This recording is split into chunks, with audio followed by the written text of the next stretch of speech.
Welcome everyone to CASE. We're excited to have you here. My name is Shira Lotzer. Happy to host you today and joined by my very long time colleague, Lewis Flax. Lewis and I have known each other for a long time. We go way, way back. We Um, do go we, way back. we really do go way. It's official. So Lewis has been known as one of the premier sponsorship consultants in our association sector. Just delighted to have him here, and he's really going to level up our conversation around sponsorship strategies, right? Not just the tactics, and get us to be thinking, at a higher level around value creation for sponsors in a way that goes beyond badges and swag. So, Lewis, I would love to turn the floor over to you. And also, Lewis is going to be in his presentation. He's going to be mentioning a new association that has popped up for this sector in the last several years. It's called PAR, Professionals for Association Revenue. I won't. He's very involved with it. He'll mention it. So just in case you'd like an additional resource for a group of people who play in that non-dues revenue space exclusively, that could be a nice association for you to think about. Nothing to do with ASAE. It's its own. It's its own entity. So, Lewis, with that, you've got the floor. Thank you, Shira. Pleasure to be here today. And I will be sharing slides, but want to keep this interactive. Just a small group, want to get questions, comments, and have an open dialogue. And as we're starting, how about we're going to do something a little different? Let's all turn off our screens. Let's all turn off our screens. Turn off our video. So I'm going to ask a question. And if you can answer yes to this, please turn your screen on. If you can answer yes to this, please turn your screen on.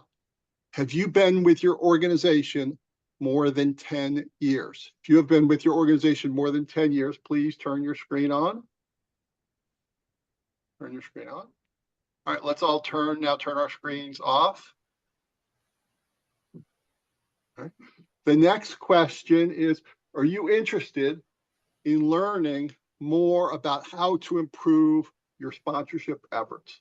Are you interested in learning more about how to improve your sponsorship efforts? All right. And the hope here is that all of us, every one of us, should have our screens on, because that's the focus of what we're going to cover today. And I'm now going to start to share screen, or attempt to share screen.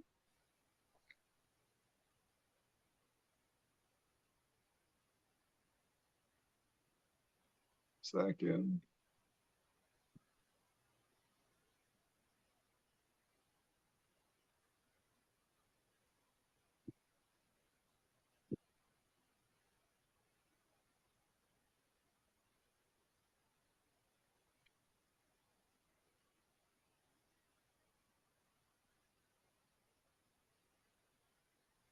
All right, can everybody see that? So today we're going to have an hour and a half or so just to look at ways in which we can really go beyond events and increase the value of what it is that we're offering. Right? And as we go through this, feel free to jump in, ask questions. Now, as we're thinking about sponsorship, let's each go back to when we were graduating. We're now graduating, we're happy, we're thrilled, we're tossing our caps into the air. And how many of us were thinking about majoring or working? How many of us majored in something other than sponsorship? How many of us majored in something other than sponsorship? And if we can answer yes to that, let's pop a yes into the chat. Let's pop a yes into the chat. Is there such a thing as a sponsorship major? Of course not. Of course not. So, yeah. So the reality is we don't major in sponsorship. That's not what we learned in school. So what happens is we come out and we're working, maybe in the association side, maybe on the corporate side, wherever we're at. And then one day we find that we're either directly responsible for sponsorship or we're overseeing it. So then the question is, well, where do we turn and what do we do? Right? So there's a lot of different options, a lot of different ways in which to look at it. But today we're going to touch on some of the key points to consider when we're looking to build our sponsorship revenue. And what we're going to cover is kind of where we're at now. Then we'll look at different sponsorship levels through a different lens. Right? Then we'll focus on a way in which to build our sponsorship program that I've termed Step Up, STEP, Step Up. And then we'll look at next steps in terms of how we're going to move forward. Questions on the agenda and what it is that we'll cover, or what it is that we'll not cover. All right. So with me, I got into the sponsorship world. It wasn't intentional. It was by accident. This crazy association sponsorship world, it's unique. It's different. It's not like all of us just all of a sudden one day, poof, we join this world. So for me, I was in business development many years ago. Sure, way before I knew you, last century. Right? And I was struggling. I was wrestling with it, couldn't figure out kind of where I wanted to go, what I wanted to do. And on the sales side, I was struggling. I met with my supervisor 3 times within 4 months, and I wasn't sure what was going to happen. Was I going to lose my job? What was going to occur? And then I took a class in sales, and it turned me around. Instead of push, and what it is that we need to do, it was understand your customer, understand your client, get a better sense of who they are, what they need, where they're at. And that turned me around. I then went to work for an organization called IEG, which focuses in on sponsorship best practices. And since 2008, I started my own firm and have been working with many different associations, over 140 organizations, to help them build sponsorship revenue. So I'm proud of working as a consultant and a coach in helping these organizations build their revenue. So that's a little bit about my background, because we all kind of fall into it in different ways. All right. So the first question is, well, why is this topic important to you? And if we can jump into the chat and just type in kind of, why is this topic important to you?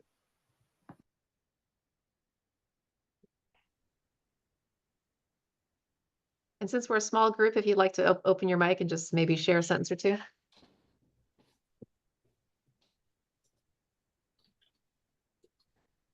So I'll go.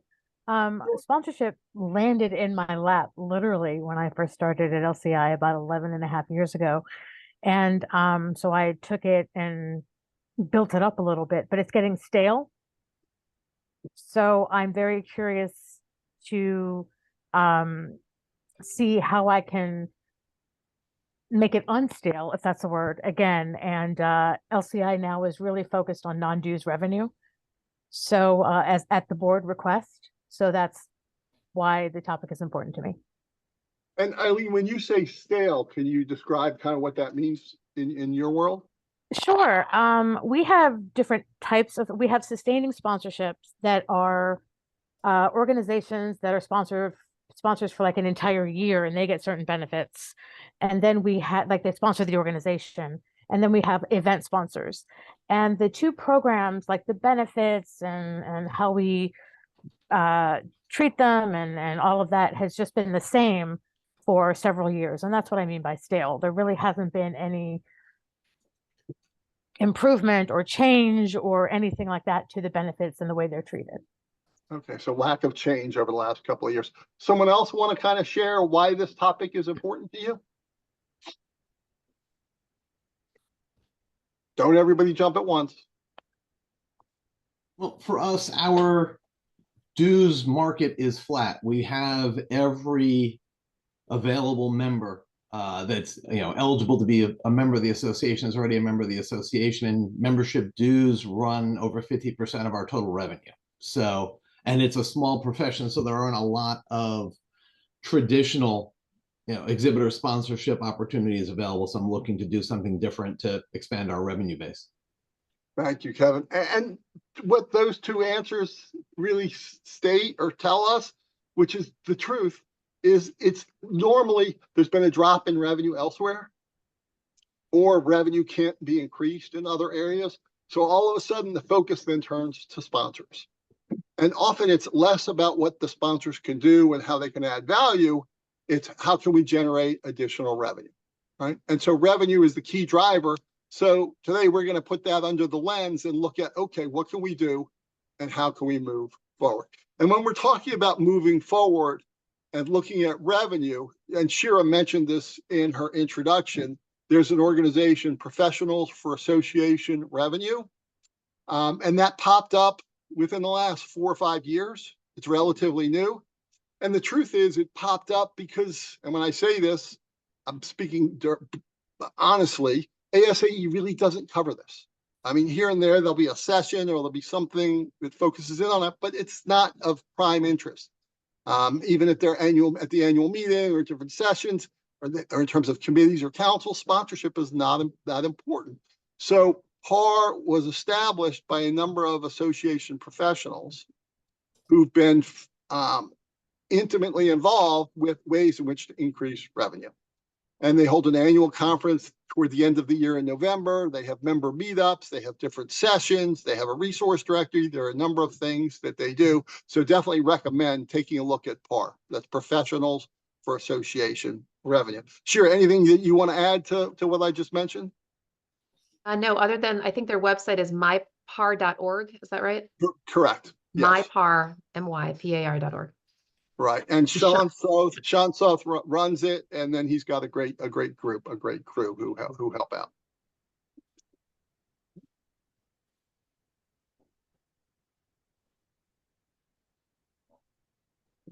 So in working within the sponsorship world for many years, was looking at, well, how do we look at this? How do we evaluate kind of where we're going to go and what we're going to do? And developed a process that I call Step Up. Right. First is to look at our situation and where we're at now. Then how can we transform? What do we need to do to shift? How can we engage or energize our sponsorship program and the steps that we'll take? And then we need to chart a path or a roadmap for us to move forward. And when we do that, that's when we can change or unleash the revenue potential. And we're going to come back to this in detail. And often when I speak, people will say things like, well, it's stagnant or it's stale, or we can't do this and we can't. And the reality is, all of us, we can increase our sponsorship revenue. Right? There are a number of different ways in which to go about it, whether it's improving our sales skills, whether it's how we structure our program, whether it's moving beyond specific events. There are many ways in which to do this. And the reality is, working harder is not normally the answer. Because I've seen a lot of people, and what they're doing is, well, I need to get the prospectus out to more people. I need to expand the reach, and I need to send that prospectus out. I need to spend more time on that prospectus, and they're working harder and harder and harder. Yet often it's kind of as if it's on a gerbil or a hamster wheel where we're spinning, but it's not really making an impact.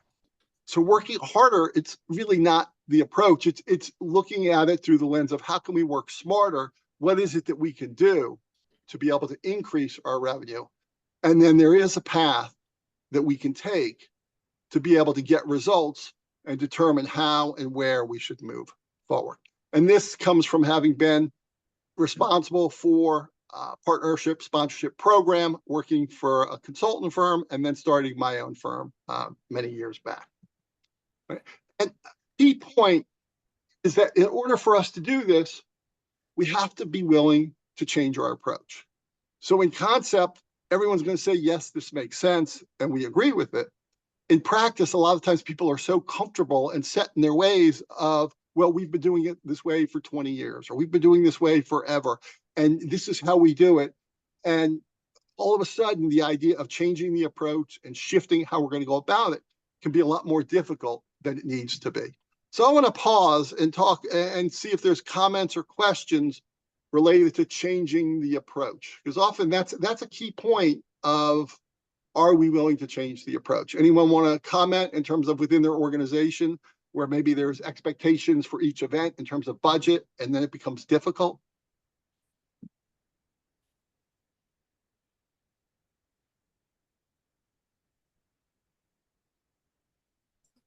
I guess I'll pop in here again. Budget is a really key factor in our association, whether it's membership or sponsorship or events or whatever it is.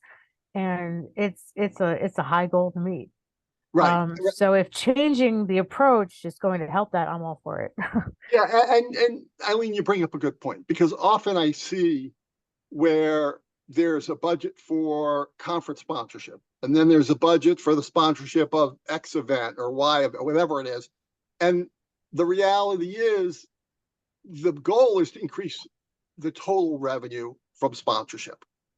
If the conference revenue goes down for sponsorship, but the overall revenue increases, that should be acceptable. But many organizations get a little flustered or a little unsure of how to deal with that. So if the conference revenue is revenue for sponsorship is X, and that may decline, yet you then have a partner who's contributing 5-6 figures.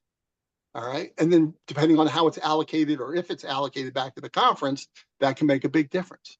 And often that's an education process with an organization of recognizing that, looking at the bigger picture and the full pie of the sponsorship revenue. So changing the approach is critical. And that's both for the people who are responsible for sponsorship and those who run the organization, as well as for the board, to be able to understand that.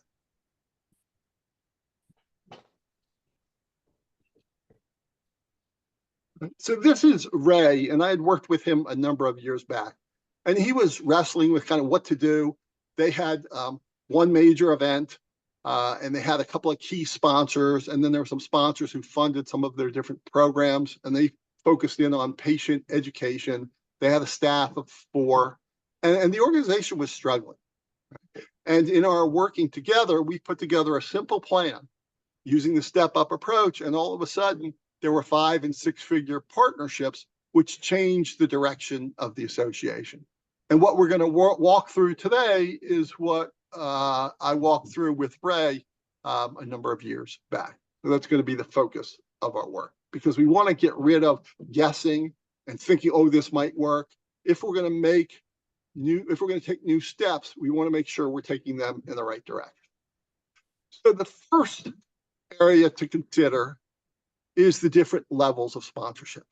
And here, there's platinum or gold, silver, bronze, wood, paper, toilet paper. I mean, you name it. I've seen many different levels and many different ways in which sponsorships are structured or tiered. I'm not saying that that's the wrong way, because it's not necessarily the wrong way. It's just sometimes that's not always the right way to look at it. So when we're thinking about sponsorship levels, let's look at it the lens of 3 different levels. All right. First is event-based offerings. This is where we have sponsorships with bags and badges and receptions at an event. That would be level 1. All right. Level 2 would be where maybe we have the sponsorships at an event, and then we add in some other opportunities, maybe a webinar, maybe some advertising. We add in some other opportunities. And then the third is where we have a partnership program where we've put together broader benefits that we can offer. So let's each pop into the chat. And as we pop into the chat, enter in which sponsorship level you believe your organization is at. So that's level 1, 2, or 3.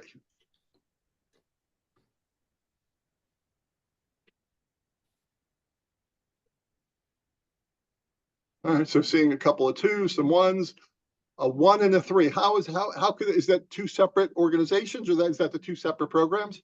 It's 2 separate programs. We have event sponsorships and our sustaining sponsorship program, our partnership program. Understand. Thank you. All right, so these are the 3 different levels, but wait a minute. Let's take a deeper look. All right, so we each kind of put the different area where we're at and what level we're at. But the question is there a higher level? Could there be a higher level? All right. And one way to look at this is, let's say we're going to build a new addition onto our home. And when we're going to build an addition onto our home, a contractor comes to meet with us, and they talk about their tools, the hammer, the saws, whatever tools they're going to use, and they detail out all of those specifics of the tools that they're going to use. We might be interested, we might not be. The reality is, what we want if we're building an addition onto our home is we want to feel comfortable with our family in the home once the addition is complete. All right? We want to be with our loved ones, whether there's a chimney or a skylight, whatever it is, we want to be comfortable. That's what we're going for. But the tools that are being offered by the contractor, we're probably not that interested in. And so the reason I bring this up is when we think about sponsorship in the traditional sense, it's, well, we have the bags at our conference. We have the coffee break at our conference. We have a webinar that we can offer. Right? Those are all tools. Most companies right, aren't thinking about a webinar or your coffee break or having an ad in one of your newsletters. What they're thinking about is, what is it that they're focused on? What's important to them, similar to where we want to be with our loved ones in our home, feeling comfortable. Right? So they want to establish their marketing program or their thought leadership efforts in a way that aligns with their goals. And then they're viewing any of us in the association world or the nonprofit world, we're a channel to get there. All right. So I want to pause and see if there's any questions on this, because this is a critical concept of looking at it through the lens of the sponsor versus what it is that we have to offer. Comments, questions on that?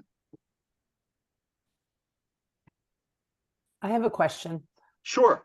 To your point, when speaking with our partners, which is the bulk of our revenue stream on the partner side, we also have event sponsors as well.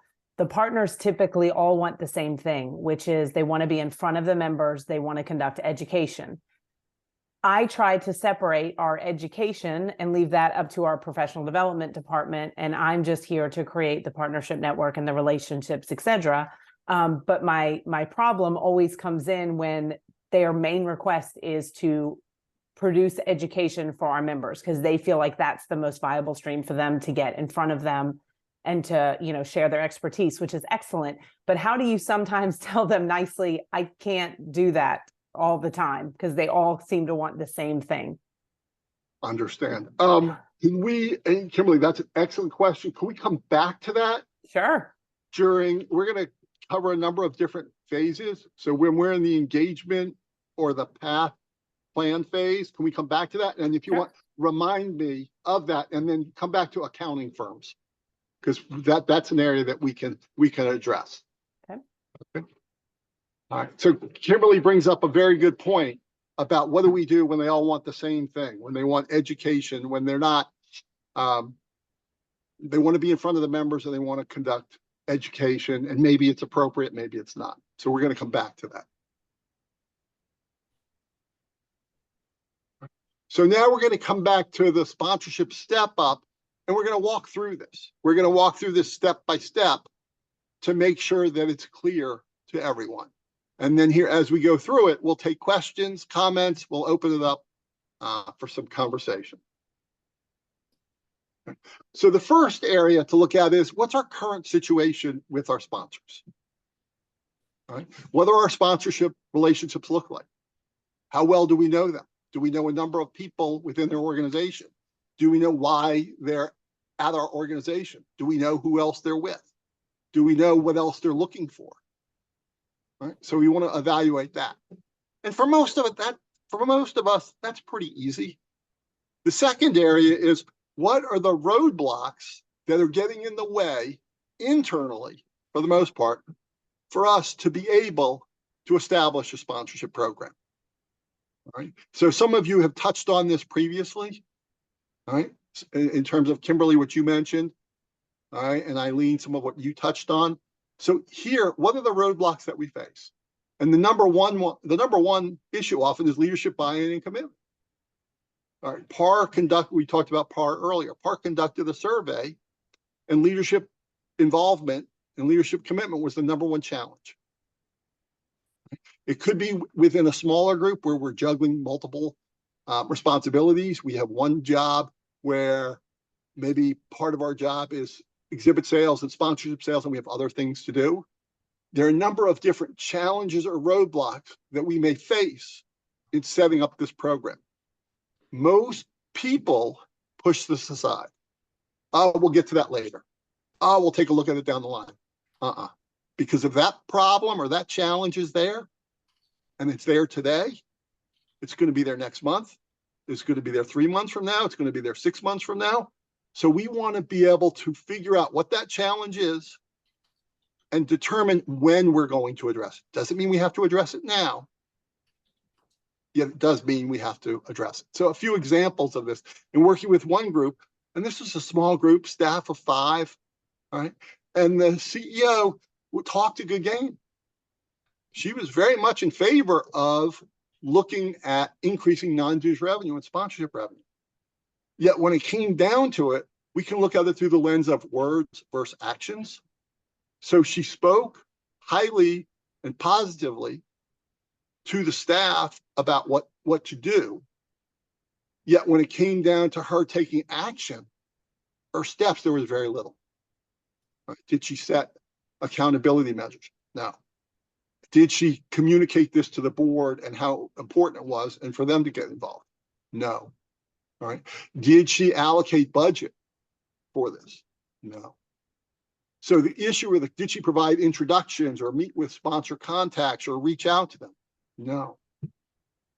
So in that situation, when speaking to her and some folks on her team, she talked a good game. And then afterwards, I spoke to somebody else on the staff and they said, well, that sounded good, but she hasn't done. So the key point is, what are those challenges that we face? What are those hurdles? What are those roadblocks? We want to start to think about that because we know as we're going through this process, or for any of us, when we're building our sponsorship program, that challenge is not going to go away. So we need to make sure we're going to address it.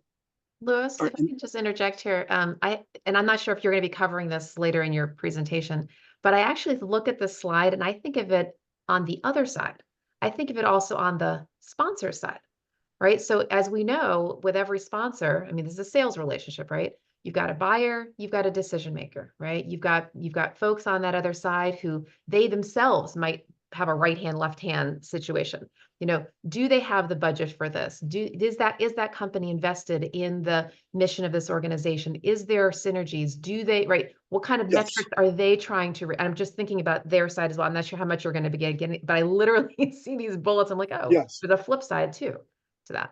Right. And that's on the bottom, corporate decision maker relationships. All right, where do we stand there? Do we know the right people? All right. And what Sheer is bringing up is spot on. And we're going to come back to that because that's part of this. We need to understand what it is that they want. Yet these challenges or these roadblocks are key. So here, when looking at this situation, we want to evaluate where we stand. Where one meaning, you know, we really haven't touched this at all. We haven't addressed this. 10, we have this mastered. We're familiar with all of our sponsors and those roadblocks or those challenges. We know exactly what they are, and we have a plan in which to address them. So let's each evaluate where we stand 1 to 10. 1 meaning we haven't done much, if anything at all. 10 meaning we've done a lot. And then just jot that down into the chat, 1 through 10.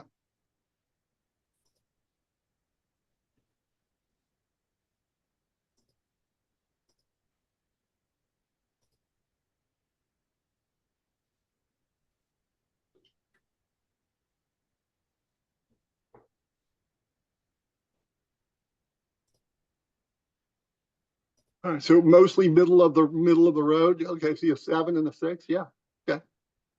Good. So that's the key point, and many people forget about this or just push it aside. And Kimberly, this comes back to what you mentioned, where okay, with corporate involvement, what can we do? What can't we do? When can we get them involved? Who's responsible for at our conference committee or in terms of our publications or our newsletters? Who is involved?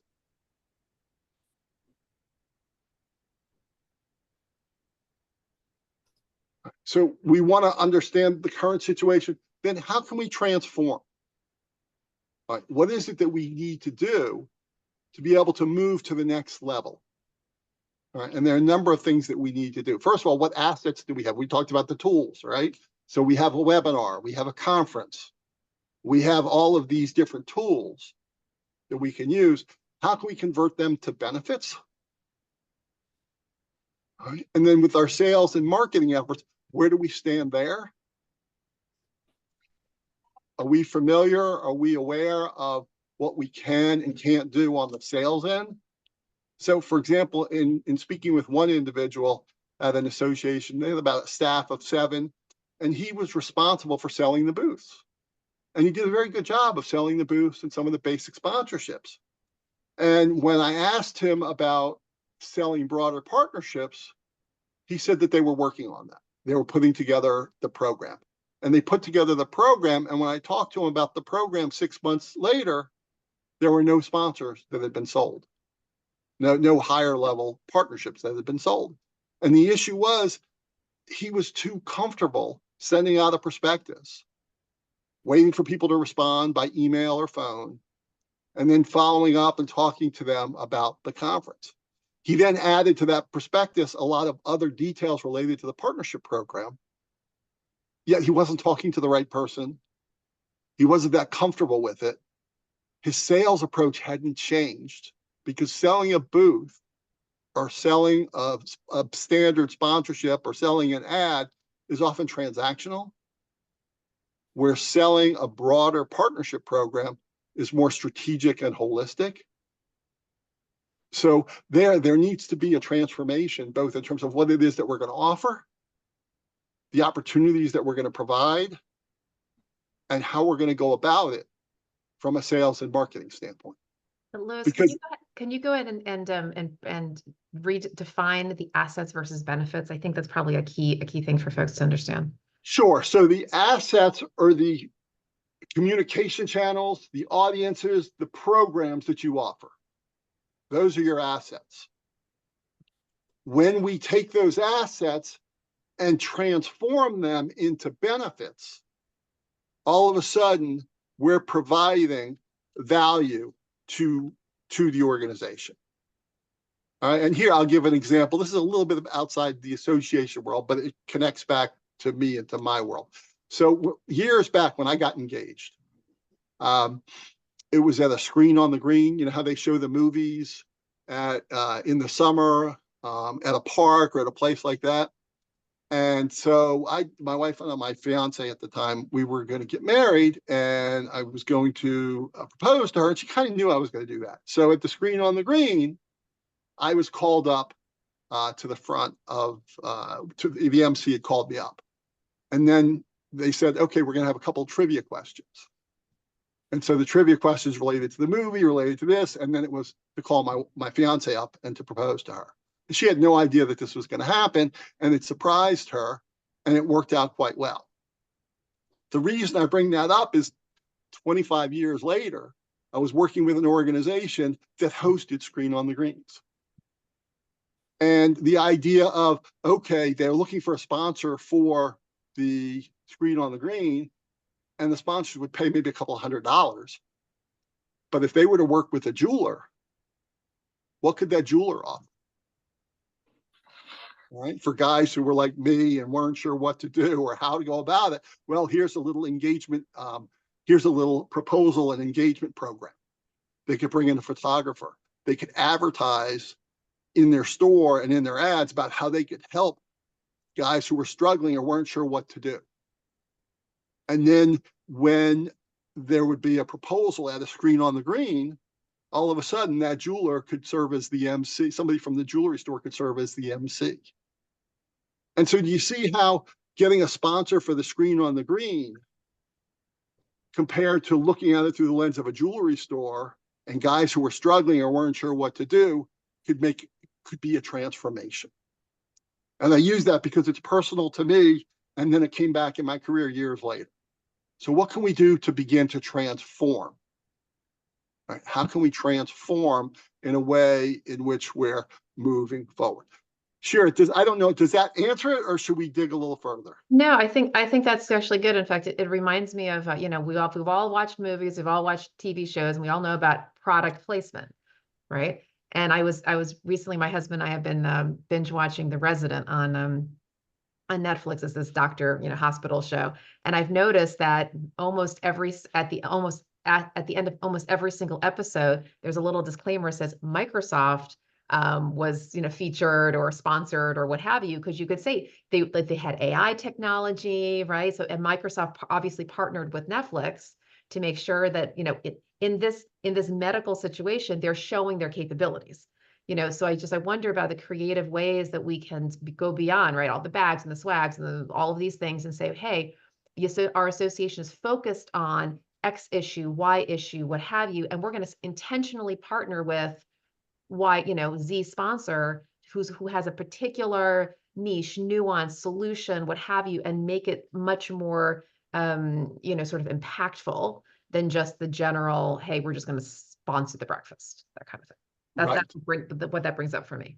Yeah, and it's product placement, but it goes beyond that. What can we do to be able to work with our sponsor that connects across the different opportunities? Right. So, for example, if someone's interested in safety or they're interested in the regulatory issue, can we tie safety in across the board in terms of all of the different assets that we possess, that we maintain, and all of a sudden that adds significant value. And so I want to pause for a second and just make sure that that's clear, or to see if there's questions or comments when it comes to assets and looking at how to convert them to benefits. Or has anyone tried that successfully?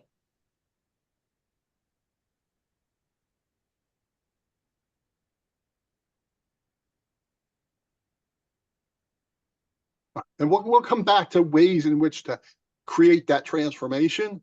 Here we're working on, right now we're looking in the first step of situation, we were evaluating our relationships and evaluating the challenges that we faced.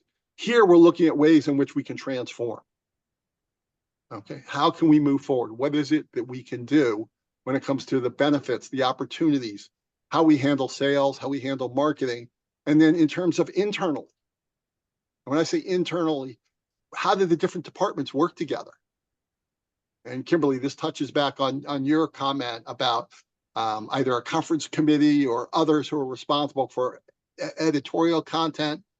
What can or can't be done internally to ensure the integrity for the association and looking at it from a revenue standpoint. Lewis, just on bullet 3, you mentioned sales and marketing. I know that's a topic unto itself. As we know, most association professionals are not sales professionals in the classically trained sense of things, right? It's very rare for an association to hire an actual salesperson, given, especially for small staff, right? Are there concepts that you want to share? I mean, we're not going to go through a whole sales training here, of course, but are there ideas that you want to present, resources for folks to up-level their sales skills, right? And to make sure that we're really selling and marketing effectively. Yeah, I mean, there's a number of different sales approaches, methodologies from Spin to Dale Carnegie to Sandler, not looking at it through that lens. This is more of, do we understand and have we asked our sponsors the right questions to be able to position ourselves to offer them something that would be of value beyond just the tools that we have. And we're going to address that next. Sure, you are reading my mind. Okay. All right. So we want to engage the sponsors. We want to make sure that we're interviewing our sponsor contacts so we can understand where they stand, what they're looking for, what it is that they desire, and what issues they face. Because the reality is, most of our sponsors are looking for channels that associations offer to be able to reach their target audience. It's very difficult for them to reach the audience that you have. So they want to reach our audience. The question is, how do they want to do it? And here we want to make sure that we're interviewing them and we're asking them the right questions. All right? And often I'll recommend using what I call SCORE. So what's their current status? What has changed in the last 2-3 years? Because nowadays, coming out of the pandemic, a lot of companies have changed personnel, have changed their policies, have changed some of their marketing approaches. So what has changed? Then what obstacles or objectives? What obstacles do they face? What are their objectives? What are their other relationships? And that's a big key. Why would that be a big key? Why would their other relationships be a big key?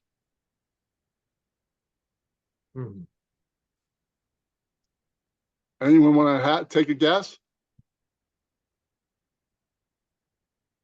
I think it could be relationships with other organizations or things like that might be more important to what they want to do, or that they think are more important to what they want to do or what they want to get out in the industry. that might be competition even, that we might want to say, okay, well, let's figure this out with them and figure out how we can bring them the value that they want.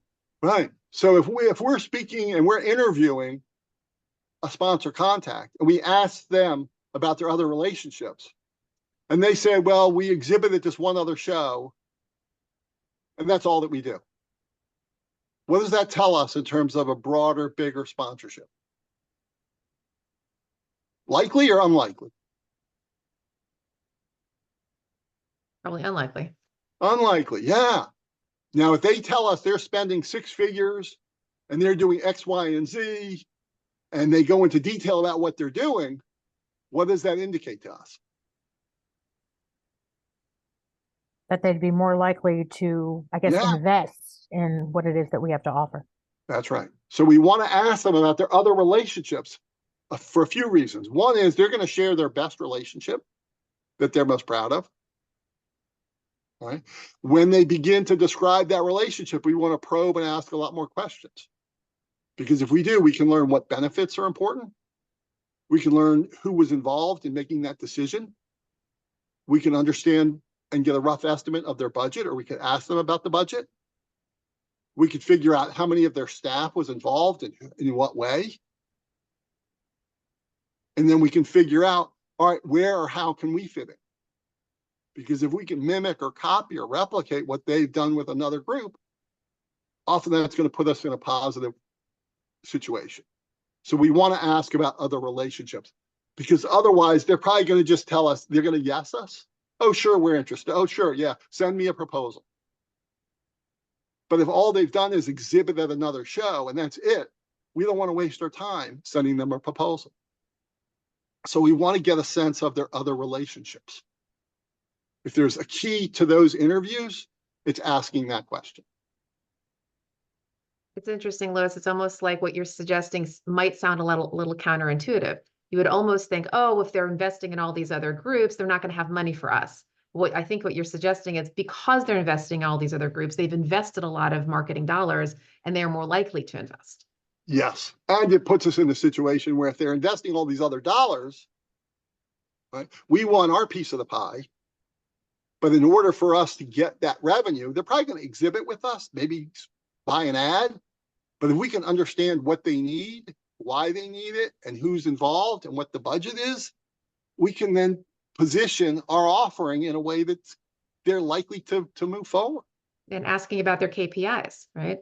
Because their Yeah. KPIs directly relate to the sales that you can bring them. Yeah, when we talk about the other relationships, and I just mentioned a few things, Shear's absolutely right. The KPIs, how do they evaluate it? How do they assess that? You know, there's so many different questions that we could ask about the other relationships, which are a guide for what we should do. Yeah, it's rare that folks in the association world are A, conducting these interviews, B, asking the right questions, and C, understanding when you get off the phone, is this a red light, a green light, or a yellow light? Because if it's a red light, let's stop. Let's just give them a booth, or let's just move on. We want to convert them to a red light or a green light. Not everybody is a prospect. Not everybody is a good good opportunity for a large sponsorship. And that's where this is very different than membership, because when it comes to membership, everybody kind of gets the same benefits and either pays the same fees, or maybe it's on a sliding scale. With some trade groups, it's going to be a little different, where there are large members who pay significantly higher. Yet for the most part, members receive the same benefits. When it comes to sponsors, we want to clearly differentiate. The Walmarts, the McDonald's, as Shira mentioned, the Microsofts of the world, right? They're in a far better position to spend. And when I say the Microsofts, the Walmarts, those in our industry that are the larger companies and have a commanding market share, they're the ones who are far more likely to spend. Because what's happening in almost every industry is there's a lot of consolidation. Consolidation, mergers, things are changing, companies are getting bigger. And we need to figure out how to put ourselves in position where, oh, we lost this sponsor, we lost this exhibitor, we lost this advertiser because they merged or they were bought out. But what can we do to address that where we have these larger companies and we're making sure that they're spending and investing with us? So when it comes to the interviews, it's key. It's critical for us to be able to interview the right person and to ask them the right questions. Yeah. And because if we don't, we're going to struggle because we're guessing at what to give them. Louis, can you share some key interview questions that maybe folks may want to think about? Sure. So the one is what is another relationship or partnership that they can explain or that they can share? That also tells us if we're talking to the right person. That's the key question. We also want to ask them about their objectives and then what challenges or obstacles they face. And you're talking about business objectives, sales Correct. objectives? Right. Yeah, and if anyone wants, I can send an outline to folks of a quick outline of questions to ask. If anyone wants to, you can email me, Lewis, Lewis, Lewis at Flax, Flax associates.com. And I'll go ahead and send, I can send a outline of questions to ask.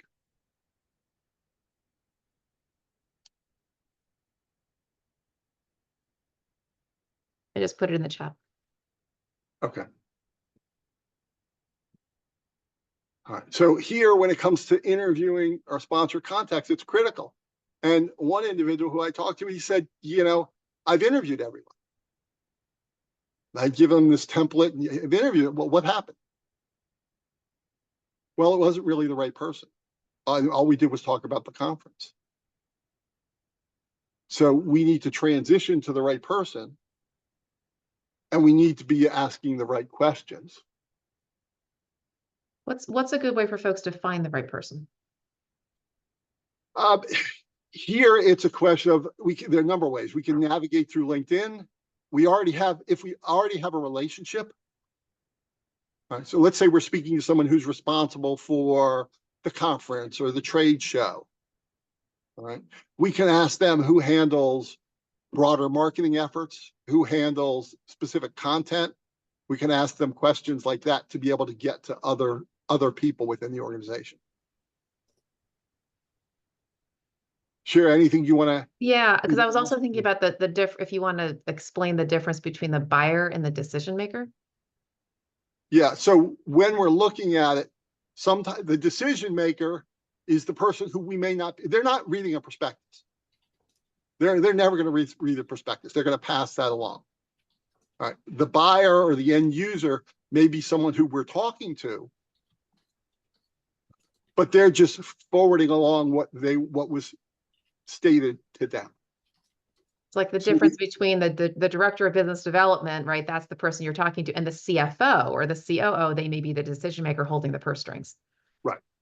Right. The decision maker has budget authority and is the one who's responsible for determining kind of where or how they're going to allocate funds. Yeah. So the extent to which you can empower your business development contact to pull dollars to get dollars approved from the decision maker is very, very critical, because you could be talking to a buyer and they don't have a decision-making authority. They don't Right. have the budget span. They want to work with you, but they can't invest because they need to be equipped to actually internally sell to their operations person. Right. And most of the people who were connected to association relationships, and here I'm speaking about that larger companies that can spend quite a bit, it's usually not the decision maker. It could be someone who's responsible for ad placement. It could be someone who's responsible for a trade show. It could be someone who's responsible for other areas where they can get involved. But in most cases, it is not the decision maker. And that doesn't mean we're always going to talk to the decision maker. Yet we should be able to gain an understanding of what and why they're involved with other groups, so we can then interpret that in a way that connects back to us. And we could spend hours on this, and I've run sessions in terms of the interview and then when or how you decide whether to send a proposal and how you move to the next step. Happy to discuss that with and with anyone either after this or offline. Right. And then also when we're talking about engage, we also need to understand, and most of us know this, who else is in our space that appeals or works with the same audience that we do, or a similar audience. So it could be other associations, it could be blogs, other influencers, it could be a for-profit entity. Who else is in our space that's also appealing to our audience and that reaches the same sponsors or connects with the same sponsors? We want to be able to evaluate or assess that. Right. So that's the engage step. And here it's critical. And I ask each of you, you don't have to pop this into the chat, but think about, have you engaged your sponsors where you've interviewed them to really understand where they stand? And this is a yes or no. It's not a maybe. It's, have we interviewed them to figure out? I'd love to hear from the peanut gallery here. Has anyone ever taken this approach to a deep level and asked really strategic business questions that the Lewis has been asking, and if so, how has that gone?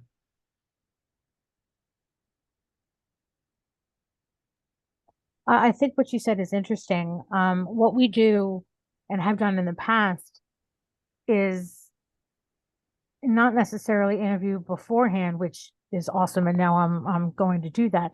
But we do at the end of the conference what we call a plus delta, and pluses are things they thought added value, and deltas are things they think we should change to add more value to the experience. And we always do that with our sponsors and exhibitors, so we can figure out how to change the process or what we give or things like that. But we've never done anything before, which I think is awesome. But we do it at the end. And Eileen, that makes sense because you do want to get an understanding from them about the conference and what they liked, what they didn't like, whether we call it a plus delta, however we want to term it. We do want their insights and their feedback. It shows that we're interested in who they are and what they think, so we can change things for the better. Yet that's just looking at it through the lens of the conference. And most companies, you know, that 2 or 3 days a year, or maybe we have a couple of conferences, 5, 10 days a year, they want a lot more than that. And when I say they, I'm not speaking about every exhibitor or every sponsor. Exhibitors, sponsors, partners, they're not created equal. Right? And that's tough for us in the membership world, in membership associations, to wrestle with, because we're looking at it very differently. The top 20% of our sponsors should be spending 80 to 90% of our overall revenue. Whereas we're typically not going to have that on the membership side. Mm-hmm. So it's a different mindset. Right? Then we want to energize those relationships. Right? We want to be able to put in place a program that aligns with any of our organizational requirements and that enables us to create something that's of interest for them. And I like to use the example of my older son, Jason. When he was younger, we got him a little toy car, a little toy red car for his birthday. He was about 5 or 6. And when we gave it to him, he started to play with it for about a minute or so. And then my wife looked at me and she gave me the side-eye glance, and I knew I had screwed up. And she looked at me and then she whispered, batteries. So I went and got the batteries from upstairs and put them into the car. You know, and when you put the batteries into the car, all of a sudden, you know, the lights go on, it honks. When it backs up, it makes that reverse sound. And he played with it for 45 minutes. So the ability to energize our relationships is key. And here, when we think about it in the marketing world, maybe it's a marketing campaign, maybe it's an awards program, maybe it's a consumer outreach type of effort. It could relate to a regulatory issue. Right? And Cher, we had talked about kind of different ways in which to do that. If we're looking at, say, a safety program, a lot of industries, the idea of safety is important. So if there's a safety program, well, maybe there could be an article tied into safety. There could be a template. There could be, say, a webinar. All right, then maybe a conference presentation. Then perhaps a survey or a focus group. And if we tie all of those together related to safety, and then there's an awards program where we have this key sponsor or partner who's connected to all of those, all of a sudden, from the sponsor or the partner standpoint, this makes sense. They're not thinking about webinar. They're not thinking about, the conference bags or the coffee break. That's not on their mind. What's on their mind is we're focused in on safety. That's what's important to us.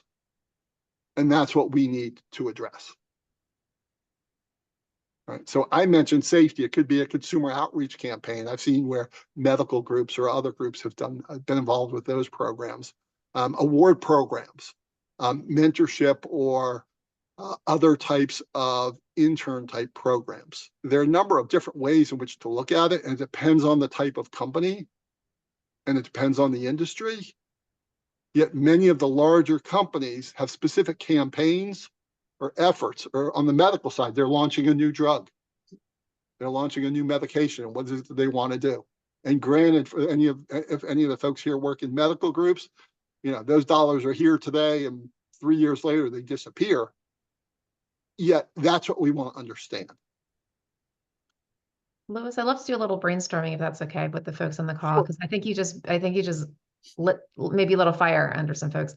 Can anybody maybe share, just as a brainstorm, whether you've done this or not before, one issue that's on your plate, meaning that's, like you said, safety, consumer, that's part of your membership value proposition, or some issue that you guys are working on right now? It could be a regulatory issue, it could be something else where you're like, you know what, this is a very interesting idea. I wonder if, as we are collectively in our association talking about issue X, if maybe there's a sponsor that we can do something like what Louis just mentioned, we can tie them in, we could maybe create some sort of energy around this issue, and this sponsor could be a catalyst for that. TJ? Hi, good morning all. We represent companies that plan, design, and build airports. And there is an awful lot of work going on out there. And we're starting to hear a lot of chatter about contracts that have very onerous insurance terms in their professional liability insurance that has extremely high caps, if not caps and terms that are not covered under policies. And we're starting to explore opportunities to engage with these professional insurance firms to see if we can find some opportunities to get them involved, and maybe find, even with one company, to find ways for them to get engaged with us to provide content to our members and specific avenues to help our members navigate this with clients, and, by the way, be able to market their services to them.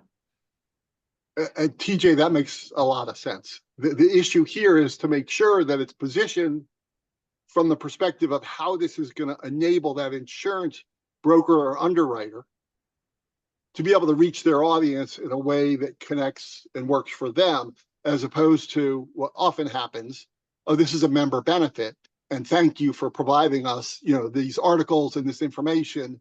We appreciate it, but there's no money exchanged. Yeah. But that's a perfect example where the insurance firm has some expertise that maybe the member base probably doesn't. So when it comes to regulatory issues, compliance issues, we get into the weeds or details of technical issues. Often the sponsors are going to have content, information, knowledge that many of the members don't. And the question there is to make sure that we set it up the right way. And when I say set it up the right way, we have oversight, we have control. When I say control, over any editorial content, over who's going to present, over anything else related to how they're going to be involved. We need to take ownership of that and maintain control of that.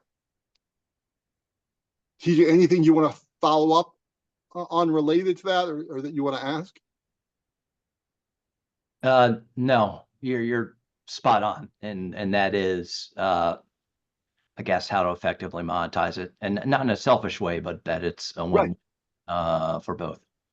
Yeah, and there it's making sure that it's positioned through the view of how they're going to gain and how they're going to get value.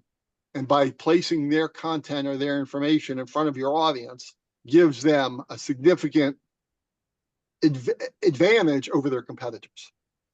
Now here, you have to be comfortable with their content. You have to maintain control of it, yet they should pay for that, right? Tom, what does this bring up for you? Well, thank you, Shira. And I apologize. I was commuting part of this and getting set in. So it's definitely stimulating some thought. We do, coming back to previous questions, what we've done is, so we've set up our sponsorship program in the last year and a half or so. And so on the positive side, we have tried to think about it strategically in terms of how, and I represent metropolitan water agencies. So a lot of our branding is, engineering firms, others who are providing services to those firms. And what we've tried to do is to kind of look at it and look at how like these different engineering firms would want to brand themselves. So we have thought leadership, sponsorships and other things, a lot of it around our conferences. But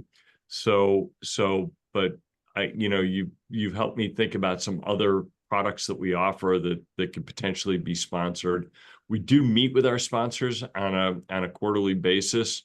They were kind of second tier citizens in the organization. Our members like to talk to each other and they don't want to be bothered by sponsors coming up. So we've had to kind of work it into particularly our conferences and things like that, where we do it in a very low key way and engage them with our members.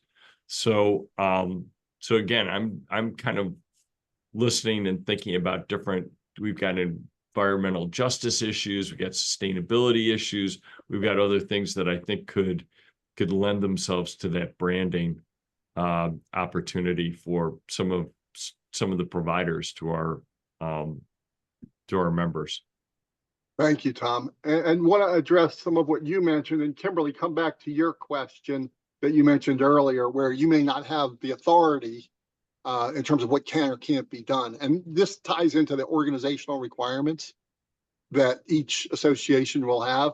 So in this instance, it's a question of, can their content be included in a newsletter or in a blog post, or can they present or can they run a session before or after your conference and pay for that right? And in some organizations, that's totally acceptable. And other organizations, that's for totally forbidden. Here, it's a question of each association is going to be a little different. You want to make sure you're aligned with how your association operates and what the values are. Yet, if it's, say, a safety program or a compliance issue or whatever it is, if they can't provide content, they probably can brand or have their name featured as their premier safety partner or whatever it is. And I know in working with accounting firms where there's 4 different firms in the same space who are all major players, it's a question of carving out specific areas of regulatory issues that the accounting firms can address, where you have a number of players in the same space, in a way that works for them and works for the association. And I'm mentioning accounting firms because I've seen that a number of different times, but that also applies to others. And then there are certain companies in certain industries where the idea of them being involved in content is a non-starter, because they're going to deliver a sales pitch every single time, or their content doesn't meet the standards, or the members have issues with that company. And when I say the members, I'm not talking about 1 or 2, I'm talking about a number of them. So, Kimberly, do you want to come back and address or raise any questions specifically to kind of where you're at, what you're looking at? Sure. Yeah. So I kind of revamped our partnership network this past year. And so to your point earlier, I did a lot of interviewing, a lot of questions, a lot of, talking with them, finding out where they get their ROI, where they find their place with us most valuable. And that was what was always coming up, right? Was conducting the education, being in front of the members. So I tried to, kind of streamline our partnership program. Obviously it has the different tiers, but to where, they have a presence in one or two programs that we offer, because we do ongoing education. That's really what we're about and what our focus on is in the association space. But again, now it's coming back to, so I feel like I've got a lot of the partners where, in the lane they're supposed to be in, like, this is kind of, governance is your area of expertise. This is, the program you need to be in. But now as we try to, as an association, to your point, bring up maybe new avenues of education that we need to be offering to our members, immediately they want to be involved in it, right? They want to be the content provider for that space. And so for me, a lot of times I get put in the position where I have to be the no person, and I hate having to be the no person, because I want to be the person that's like, yeah, we can do that. Let's figure out a way to make that happen, right? So my struggle's a little different a lot of the times, in that I'm trying to find where I can assist them to get, the best bang for their buck. And again, to build on the relationships that they have within our association, but also make sure that we're not offering to one what we can't kind of offer to all of them to an extent, if that makes sense at all. Yeah, so let's break that down, and Tom, we'll come back to you. So a few things. One is, when you say you're the no person, often if you're telling them no, are you telling them no based on input from the staff, input from a committee? And so if you can explain to them why the no, or what they would need to change, or how they could get involved, or what steps, in other words, as opposed to being no, it's, these are the steps, if it's possible, these are the steps to take. Is that, I don't know if that's possible within your organization. It is definitely possible. I mean, I always say, we'll find a way to make this work. And typically a lot of times it's where they want to be, right? And while I understand that and can appreciate that, when we've got 5 companies that want to be in the same space, like with our events, we try to have maybe 1-2 sponsors or partners tops in that event. Because to your point, we're a private association. Our members are there to get education. They don't want sponsors. They don't want to be their inbox flooded. They want to be able to network with themselves and lean on each other in a lot of ways for their idea sharing. So we try to keep our sponsors to 1 to 2 each event. And so when I've got 5 or 6 that want to go into one event, it's just trying to, I guess, explain to them that there are other avenues and ways we can accomplish this without them being at the communication summit just because that's, their area, right? We can look at, hey, we have a cybersecurity, event as well. And maybe you can bring your expertise in communications and talk to those professionals on, how they best communicate to their members that this type of security effort is needed. Like, it's just a lot of trying to find different ways to talk with them. And that's where it gets a little interesting. Tom, did you want to add? I saw you. You covered it, Lewis, and that is, you have a program committee and you have a committee that you run it through, so you're not saying no, and Right. they're controlling the content, and they're giving you feedback of not this but this, and so that having that member wall, which is your focus group anyway, you're going to get a better product for your audience if you're testing it with a small group before you put it in front of your audience. Yeah, thank you, Tom. And Kimberly there, agree with Tom that having a committee makes it a lot easier. And then with the committee, do what you can to make sure it's not yes, no. If it's no, well, what would need to be done? Right. And then for some companies, if it's a flat out no, you want to make sure you're aware of that. And when I say sometimes in certain industries, there could be a certain line within that industry where any of those companies, they're not going to be allowed to present, or they're not going to be allowed to speak or provide content.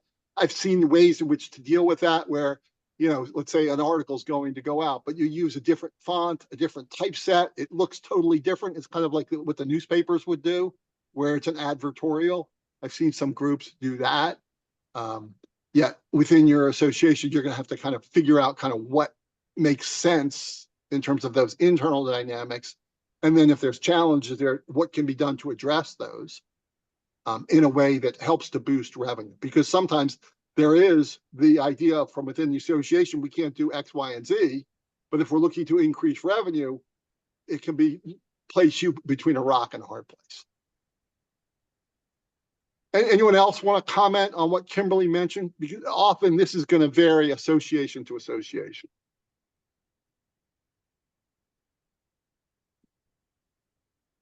Louis, also, I'm not sure if this is part of your slide set. Can you address partnerships? So sometimes there can be in-kind partnerships. Fine, it doesn't add exactly to the bottom line, but it could be some soft revenue. Do you have any thoughts around partnership development? Sure. So when it comes to in-kind partnerships, my recommendation is to only establish those when it was something that you had budgeted for. Because a lot of companies, they're going to look at, oh, we have this excess inventory, or we have this outdated whatever it is, and we'll give that to you. Or so we want to be careful about the in-kind relationships, because if we have one in-kind relationship with a company in a certain industry sector, you can almost guarantee that 2 or 3 other companies in that same sector are going to ask for that same relationship because they're going to find out. So I would be very cautious and careful about the in-kind, unless it's something specifically that your organization had budgeted for or were planning to purchase. I probably would not set it up as an in-kind. Tom, did you want to you looked like you had a comment. All right. And often what happens is in-kind, I've come into organizations where I have to unravel the in-kind partnerships, because an association will have a number of different in-kind relationships which aren't generating revenue. The company's gaining significant value, the different companies, and the members like it, but they should be paying for them. I'd also love to hear from Hiroshia, Max, Ariel. You guys have some thoughts around what we've been talking about and how this relates to your association?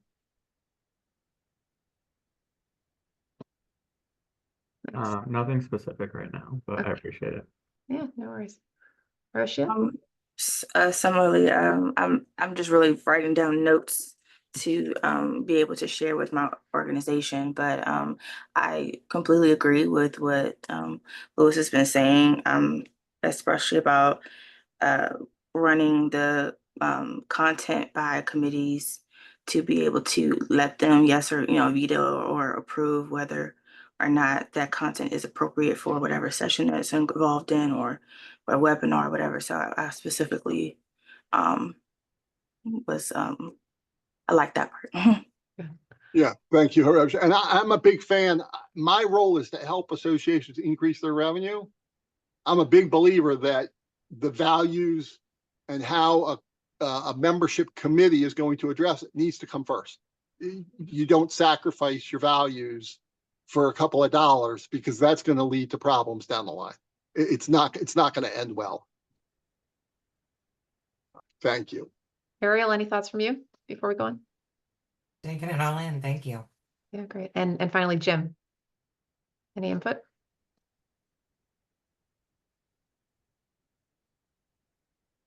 Yes, Jim must have stepped away. Okay. Louis? Sure. So after we've gone through situation, we've looked at how to transform, we've engaged, we've energized, then we need to develop our path. What's our roadmap? So here we want to put together different benefits, different tiers. We want to make sure that this path or this pricing and tiers are structured in a way that works for our association, yet is positioned through the lens of what the sponsor wants. And here we're typically targeting not 27 sponsors, not 52 sponsors. We're probably looking at most at 3 to 7 at first. And those are the larger companies that have the resources, that have the dollars, that have the capability to be able to invest at a higher level. And not only invest, but they're also going to have the staff and the resources to make a partnership work. Right? So we want to develop that roadmap, that plan. Then we need to make sure that we have the buy-in. Is the CEO or the executive director? Is it the board? Is it a specific committee? What is it that we need to do to get the buy-in in terms of our program? And I'm a big believer that getting the buy-in happens here, but really it's the pre-work ahead of time. It's making sure that if that was a challenge up front, that we've addressed it before we're presenting it to a committee for approval. So depending on the association, we want to be very careful as to how and when we gain this buy-in. And most of us have seen this with other initiatives within our association. When and how do we get buy-in? And often my guide is, or my approach is to look at when other initiatives were approved within the association, what happened or what needed to happen to gain that approval. Lois, can you share some landmines maybe that people may want to avoid in the buy-in area? Sure. The landmines are everybody kind of saying yes, but not meaning it. All right. Not allocating budget, saying yes, but then all of a sudden it goes to a committee and everything is turned down. All right. Other landmines that I've seen, or a key one, is the structure of the program.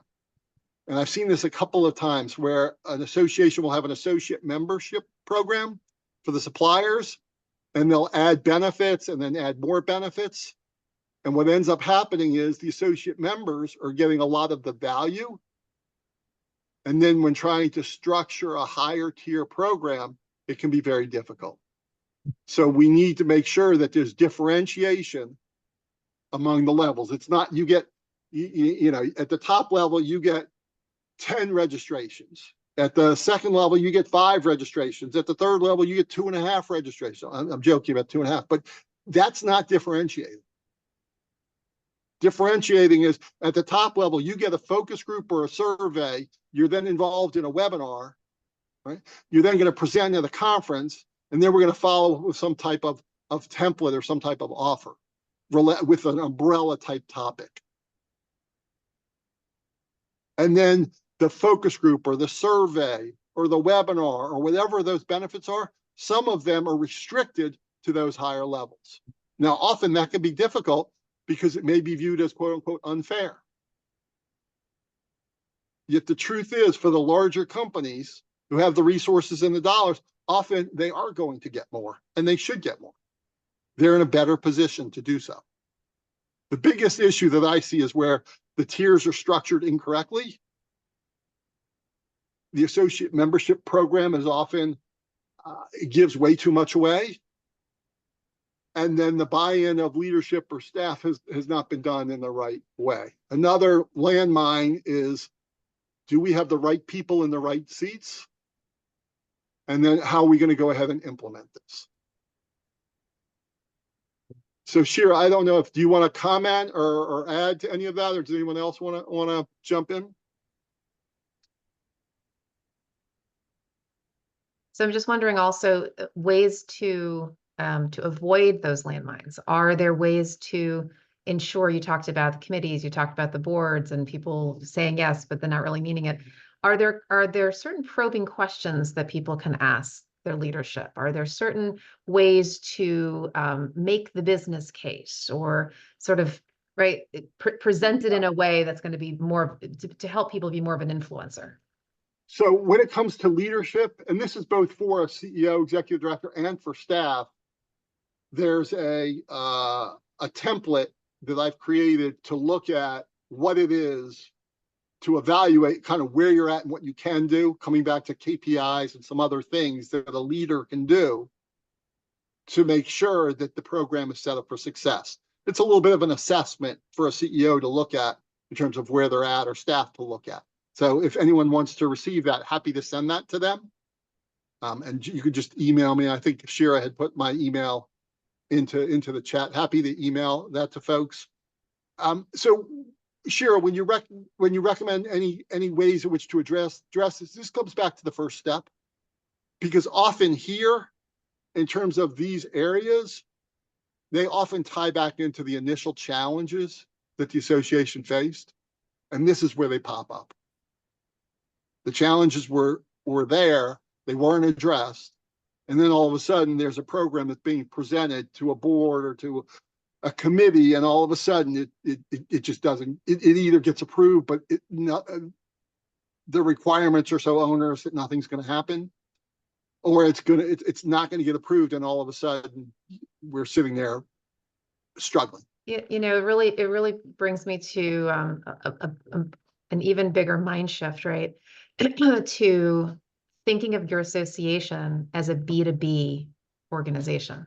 You know, we're so focused on members, and we kind of, sort of, our sponsors are like an afterthought. Okay, fine, they got to keep the lights on. All right, we're going to engage them.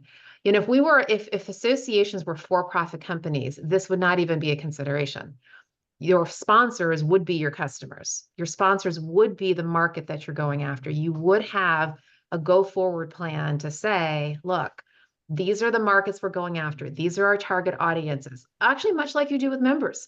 It's just that you have two different ways, right, to go after it. And that's an entirely different mindset, right? It's a very strategic mindset. So what is keeping our customers up at night? How can we add value? How do we price things? How do we inflate? All of that is a B2B mindset to me. Yeah, and it's just looking at it from the perspective of, we may call ourselves a C6, a C3, a nonprofit. We may call ourselves this, but we still need to earn the revenue to be able to provide the value back to the members. Right. And being able to do that, we need to be very intentional and strategic about how we're going to go about this. And for different size associations, it may vary, yet we're still going to follow this. Whether we follow this approach or a different approach, we want to make sure we're intentional about how we're going to establish this type of program. One of the things I did with mine when I launched my sponsorship program, and my board was very leery about that, because again, they didn't want to be overly marketed to, and they didn't want to be the product, and one of the things I said was, all the revenue that we get from this is going to be poured back into the conferences, which is what they want.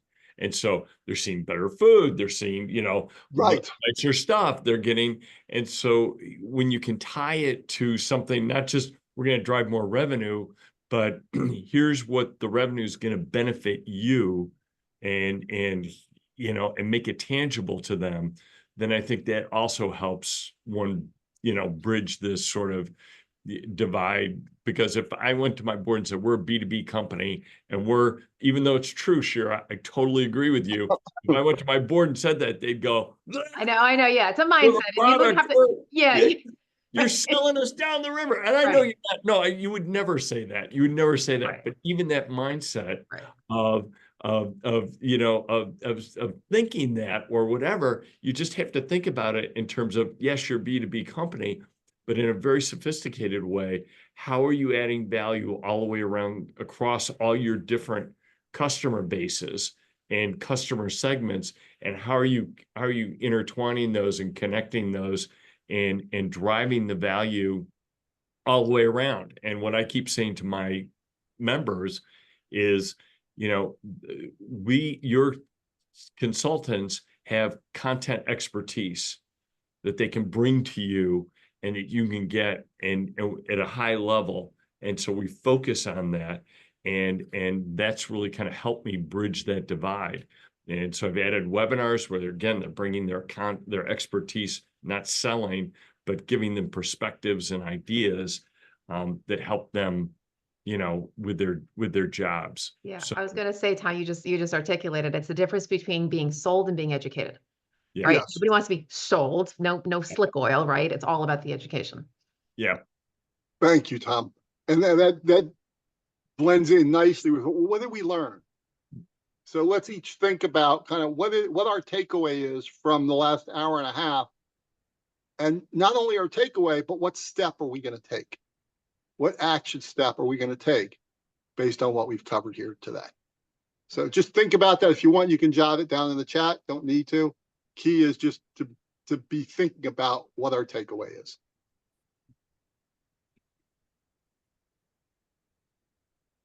And then as we're thinking about that takeaway, and the step that we're going to take, we've invested the time, the energy to pick up strategies and tactics. We really need to take action in the next 21 days.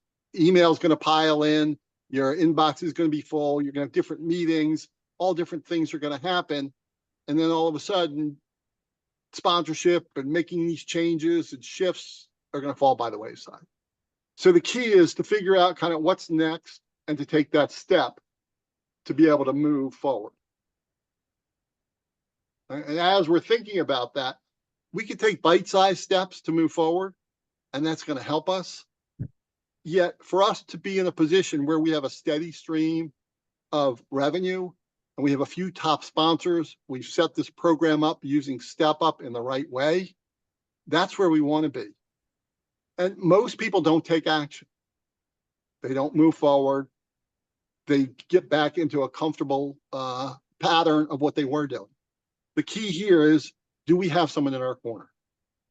Do we have someone who we can rely on? And for some of us, we do. We have someone in our association who we can turn to.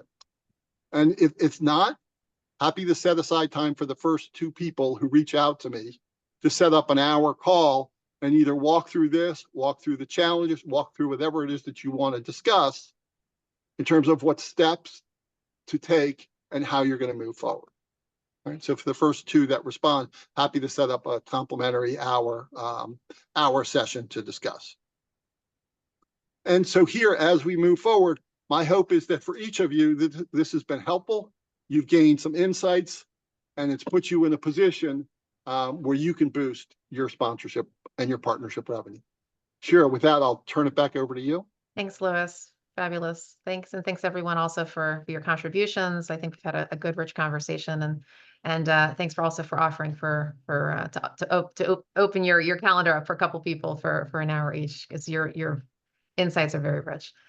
So with that, everyone, I'll go ahead and stop the recording now, but also let you know that this recording will be available. I'll send it out to the whole case list.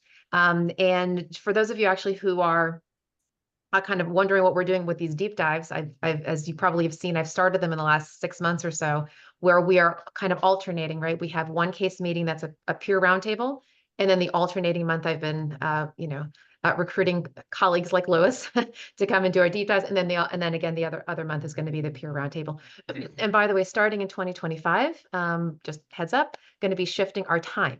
So we're going to be moving from the second Wednesdays in the morning. Going to try something new. We're going to do second Fridays at lunchtime from 12 to 1:30 Eastern. Just see how that works, because hopefully that'll be a little better for some folks. Okay, so stay tuned for that. And with that, wish everybody a blessed day. Thank you, Louis. Appreciate your time, and we'll see everybody soon.